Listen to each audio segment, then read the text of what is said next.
Hello everyone, and welcome to the third episode of Export Podcast, where I talk to various creators about their careers and what they're up to and all that good stuff. Today we are talking to a personal friend of mine who I've known basically my entire life, Edwin Miles. He's a director, so we're moving away from YouTube this week. He's got a few early films out, and we're going to talk about them. And it's really good stuff. So stick around, check that out.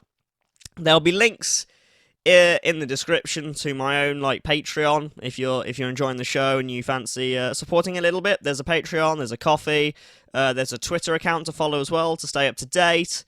I'll also leave links to Ed's films and his social medias and stuff like that. So make sure you check him out because he's working on some really good stuff. And in the podcast, he mentions that he is working on a couple of films. And literally today, as I record this intro, he has announced their names. They are called The New River and The Coast Back. So those are his two upcoming films. So keep an eye on them because he's a great director. Check out his stuff. This is Export. Thank you for tuning in once again, or if it's your first time, thank you for checking it out. Cool. Enjoy the show.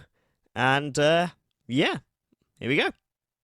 Hello, Edwin Miles. Welcome to Export Podcast. How are you? I'm good, Ben. Thanks for having me. No worries. You and I have known each other for basically since we were born. Yeah. But I wasn't really aware of, these ambitions that you wanted to be a director. And so where did that all start? It kind of just came out of nothing. I think films had always been around throughout my childhood.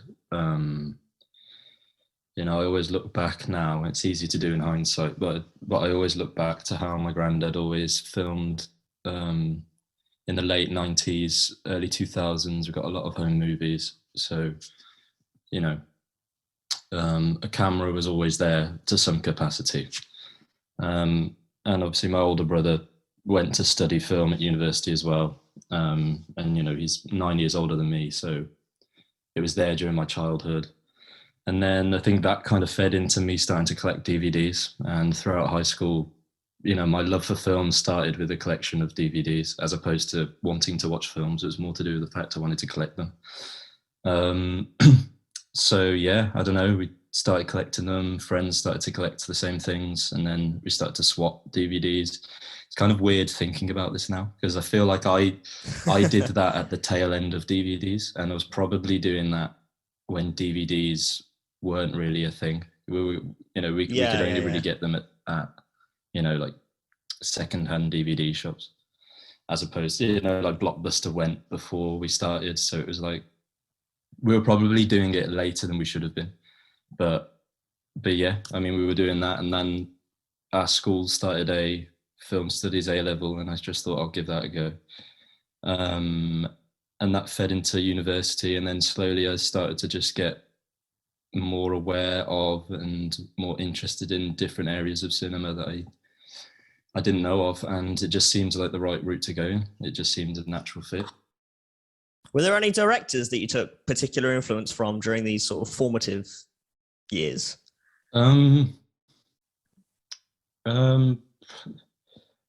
It's a tough one because I feel like now I've definitely got directors I kind of turned to, which weren't directors I'd watched maybe 5-6 years ago. So it was a lot. It was very late when you came to these sort of influences. Very recent, I think. There's hints throughout university, and I was a big fan of David Lynch in sixth form, so maybe he's kind of one that stayed through, and the way he talks about filmmaking is somebody I still return to. So he's probably the biggest one. So how do you view films as a director? What's their purpose? What do you make them for? What do you hope an audience member would get out of it, essentially? That's a big question. It's a huge question. I didn't say this podcast would be easy. Yeah, man. I guess it would differ depending on the film. You don't go and see a romantic comedy for the same reason you go see a documentary, or for the same reason you go see the biggest blockbuster? I guess it would depend on the film, you know. Yeah, it's 100%. But yeah, I mean, this is something I don't try and think about, but just because it's so hard to answer, and I feel like I'm making the films. I don't have an answer already, and that's why I'm making the films, because through the process of filmmaking, I hope to find that answer. If that doesn't sound like too much of an annoying answer to No, your I think question. that's a good answer. You know, you do something to almost discover this question that you've got in your head. So, Well, yeah, like I'm figuring it out, yeah. basically. And I mean, you hopefully are still very early in your career as well, of course. yeah. So, like, let's talk about your style, because you sent me the links last night. Some of which I'd seen before, a couple of which I don't think I'd gotten around to yet, and certainly the last three. You know, the things you pick up on, the black and white, the sort of that 4:3 aspect ratio. You know, how did that style develop? How did you settle on this is how I want my stuff to look? Because that's not how earlier pieces looked. But you seem to have discovered this sort of aesthetic that you want to follow. Yeah. So I think it's good to just go back and talk about, I finished my master's degree and then I moved straight to London. And, being from where we're from, small town. Yeah. Having done my undergrad degree in Falmouth, which isn't much bigger than where we're from. I hadn't ever really lived in cities. I did my master's degree in Bristol. So that was kind of to try and hope to get used to city living. But even then, moving to London, it's a big culture shock. It's nowhere like the rest of the country. And it took a very long time to get used to it and to settle in. So I went, I think, a good year without really shooting anything. And there was this point where I was getting really annoyed at myself or eager to try and film something. And that was around, I think, October, November 2019. Right. And at the same time, I watched a YouTube video of David Lynch talk about making his last feature film, which was Inland Empire, which he made, I think, in 2006. And he shot it on a camera called the Sony PD-150, which is a mini DV cam. So it uses like tiny kind of VHS tapes. And it was kind of like mini DV was kind of like a format that never really kicked off. And only a few people really used it. But there was something he said, which was he used this camera and he liked the autofocus. And to hear a director that was, one of my favorites, one of the biggest American filmmakers in history, or at least the late, the latter half of the 1900s and the early 21st century, hearing him say he liked using autofocus just sounded amazing to me. As somebody who wants to make films that go against the mainstream and actively go against what other people are, and other ways of making films, hearing somebody say autofocus was great. So I instantly went on Amazon and found that there was one Sony PD-150 available to buy on the cheap secondhand, and I got it. So nice. So I own this Sony PD-150, but then that brings its own aesthetic. It gives you the option to shoot in 4:3. And I think the setting was already set to 4:3, so I just kept it. And I kind of like it anyway. And the camera does this beautiful thing where on the screen monitor, it shows the image in color, but through the view piece, it shows it in black and white. Oh yeah. Which I think is quite a great thing anyway. It's like a camera saying not one is better, but here's the choice of two. But I think because the screen is so old, when I'm outside, you can't really see the monitor screen. So I always had to look through the view piece. So I was always seeing these films in black and white anyway. So it kind of just felt natural to perhaps keep it that way.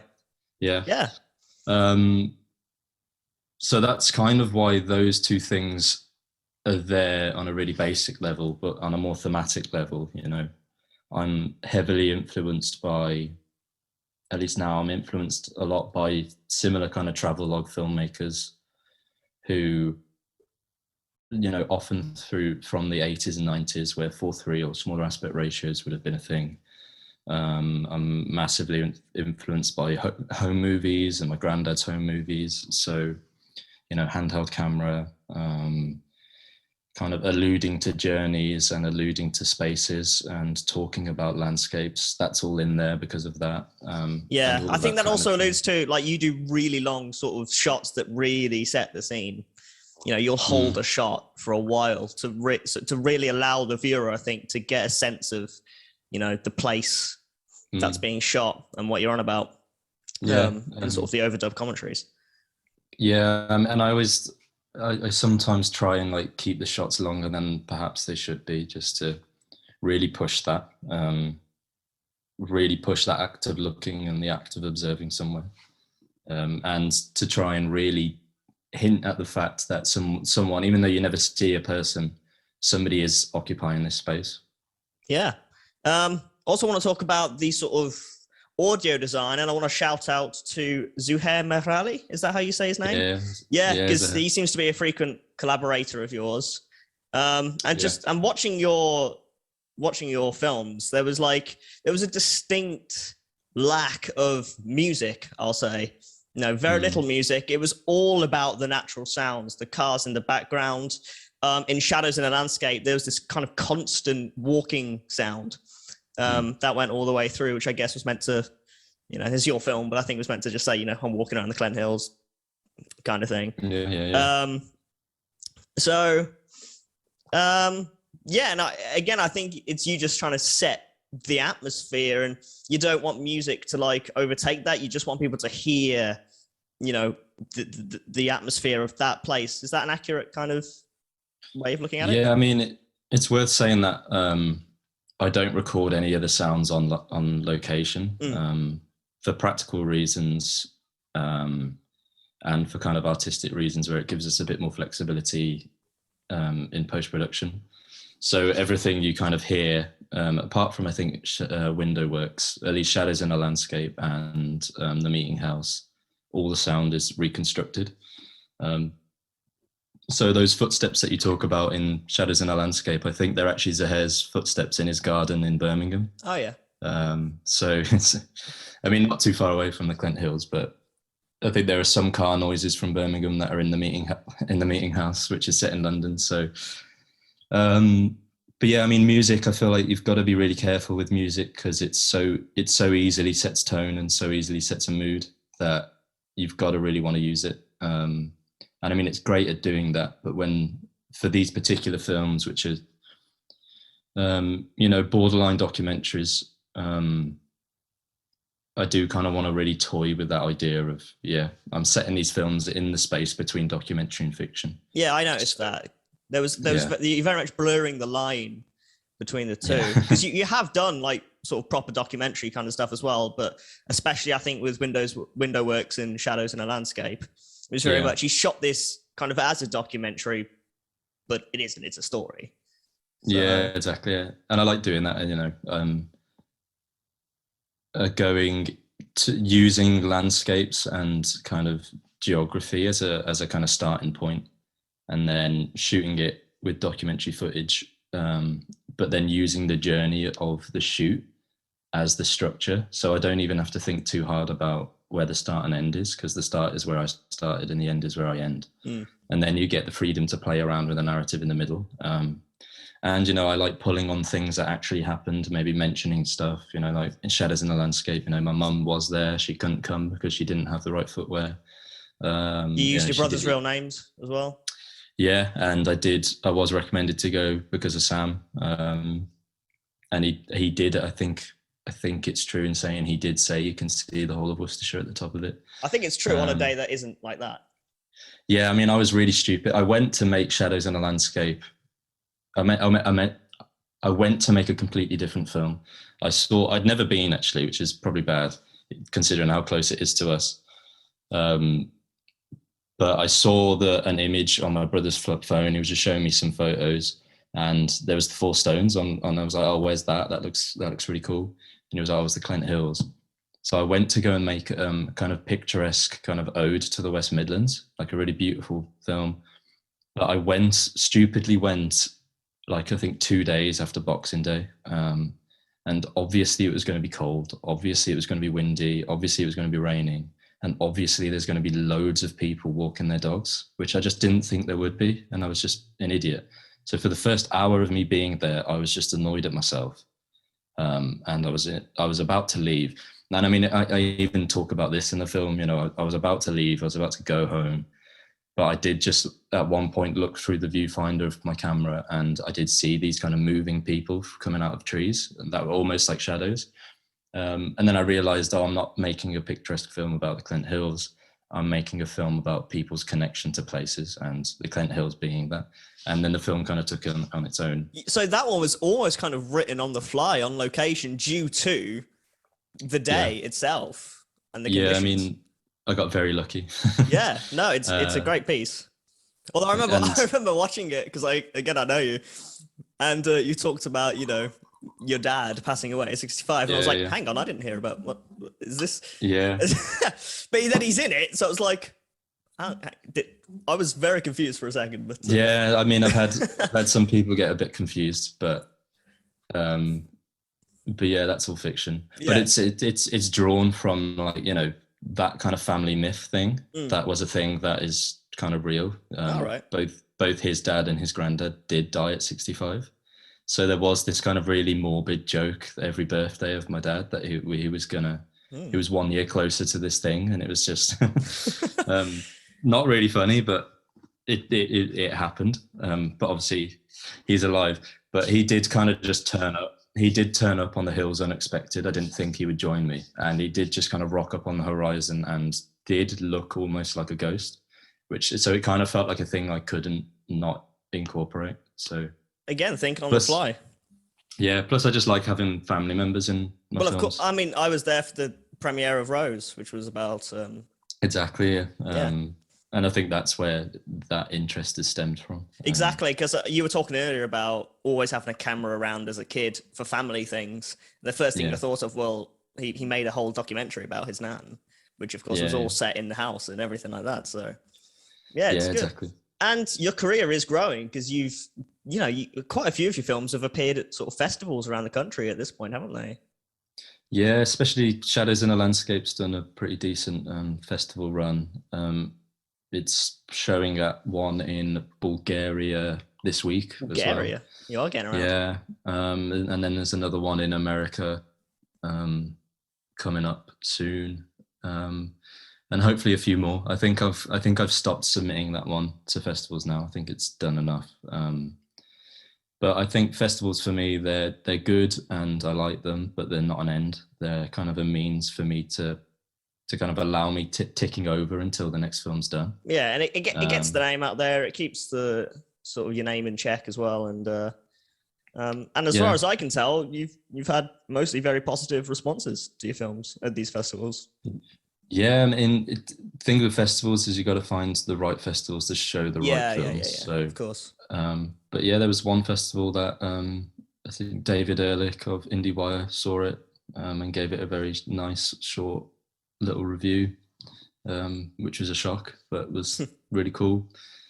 And yeah, I've done a few things like this via the festivals, so that's always good. I always like talking about the films and engaging with people, and I mean that's the main thing about film festivals, is trying to engage in the film community. It's networking essentially. Yeah, but just staying connected to people, like-minded people, which is always worthwhile and great. You got anything on the go right now? I've got 3 films on the go. 2 are in post-production, 1 is in pre-production. 1 I've been making, I shot last September, so not the one just gone, the one before. So I've been working on it for over a year. Similar to Shadows in a Landscape, but it's set along the whole New River route in North London, which is like a 28-mile long artificial river, which I walked the whole way in 9 hours and filmed it. But it's going to be it's one of those kind of voiceover heavy travelogue films, but I'm really going to try and push the fiction even further, where I'm playing a character who is on the run from the West Midlands from an unnamed riverside hometown, but it's obvious where that is. Yeah. because he's committed a crime on the riverbanks in his hometown. And he finds this new river in London, and it gives him a source of direction. But the further he walks, the further the river reminds him of the floods that are damaging his hometown. I kind of got this idea. Remember that, like, just before the lockdown happened. Yeah. Really bad, terrible floods. Boris Johnson decided to pay a visit. Exactly, and it was all over the news. Yeah. So that's where that kind of idea came from. So the new river is going to be like a film. It's kind of like if Shadows in a Landscape was my kind of horror film, this is going to be my crime film. Oh, nice. Yeah. But it's like a crime film. It's a documentary travelogue, and it's kind of like a warning signal for climate change and that kind of thing. So that's happening. I also went back to Tenby in South Wales over the summer for the first time in years, which is a place I've been to as a kid. Yeah, same. Over and over again. Yeah. And I just shot some footage, and I'm editing that at the moment. And I think that film's going to compare my footage explicitly with home video footage of the same place from 20 years ago. So that would be cool. Is that black and white as well? Because I'm just thinking of Tenby. It's got all the coloured houses on the... Yeah, that's a good point. That probably will be my first colour one. Oh, there we go. And it's going to be very home movie. I think like the good thing about black and white, and I did it especially for Window Works, was because Window Works is about architecture and about buildings, and it's about kind of boiling buildings down into shapes and lines and colours and shadows and stuff, that it just felt right to be in black and white. And then obviously Shadows in a Landscape's about shadows and blackness and of course, yeah, fog and stuff. So that felt right to be in black and white. And I'm doing the New River's going to be in black and white as well. And I mean, I know there's a bit of colour in the Meeting House. But yeah, I feel like... Well, in the Meeting House, I think it was the interview sections that were in colour when you were talking to people, but the establishing shots, that's the word I've been trying to think of for the whole bloody podcast, establishing shots, they were all in black and white. So that still followed your style.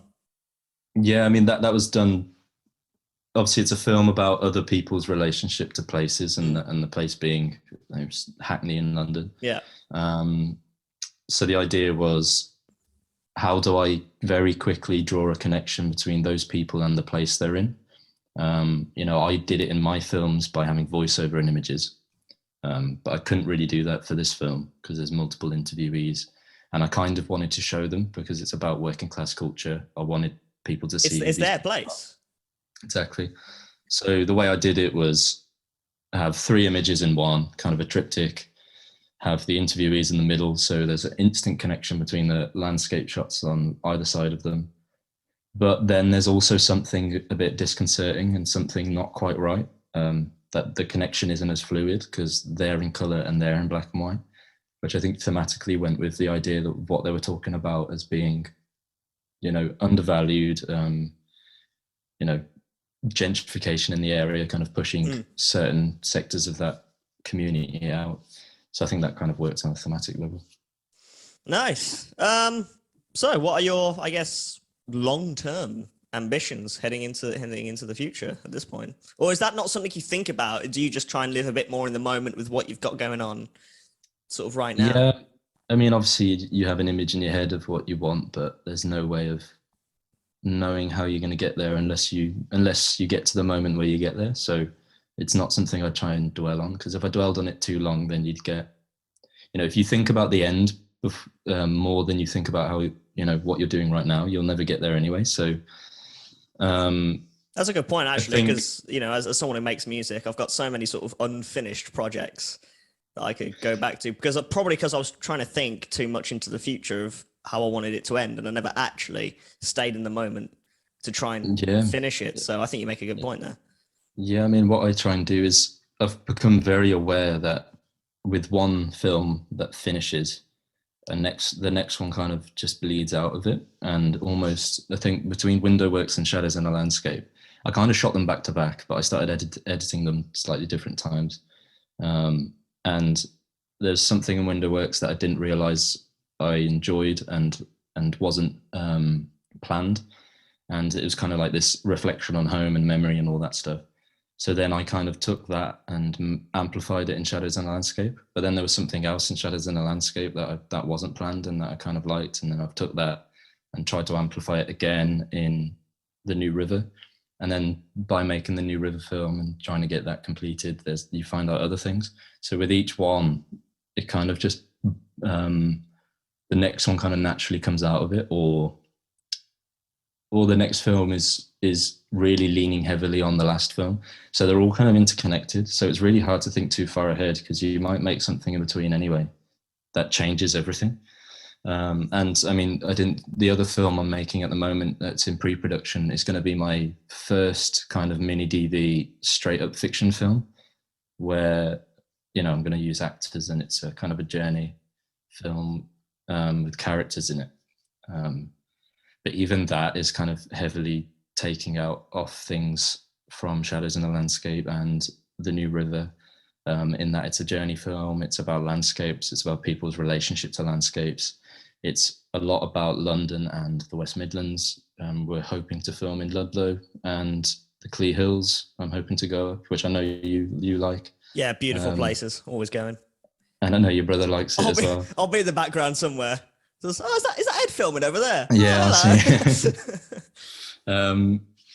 So yeah, I mean, each film owes a big debt to the last one. So, and it's clear that's kind of how it's clear that you really draw as well from personal connections, and connections to, well, as you keep saying, from people to places. And I always feel that when I watch your films, there is something, especially ones like Shadows and Landscape and Windows Works, you know, they are very personal to you as well. Yeah. So yeah, I mean, there's a big tradition in British film anyway about these kind of psychogeographic films, which, you know, I kind of take big inspiration from anyway.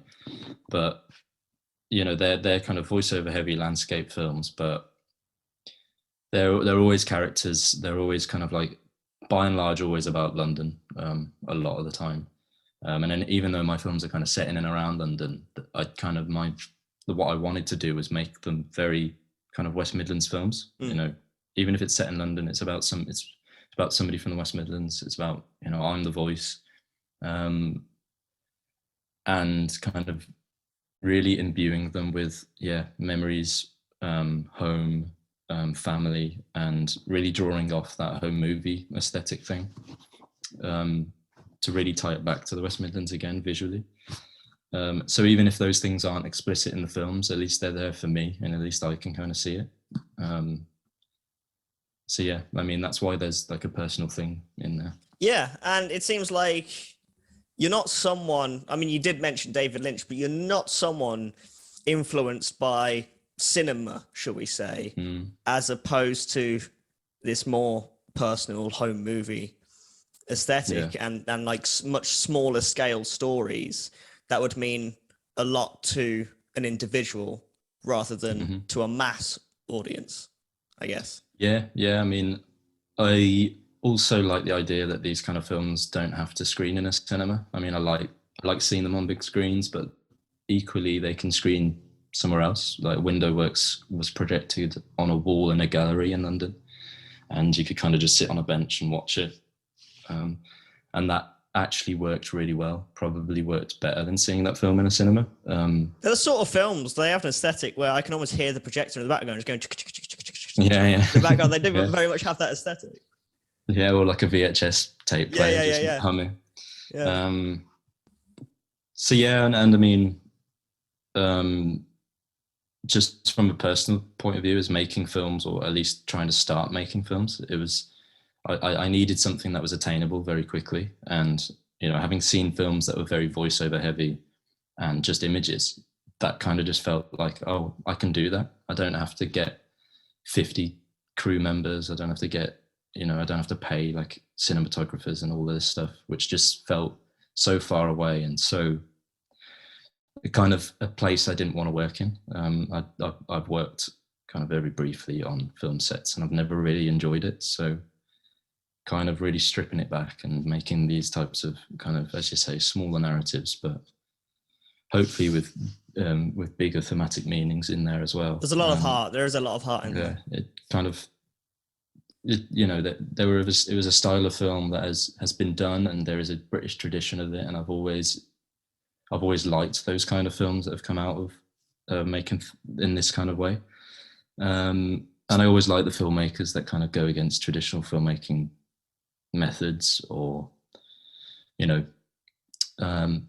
films where the filmmaking is kind of embedded in the actual film itself as well, if that makes sense.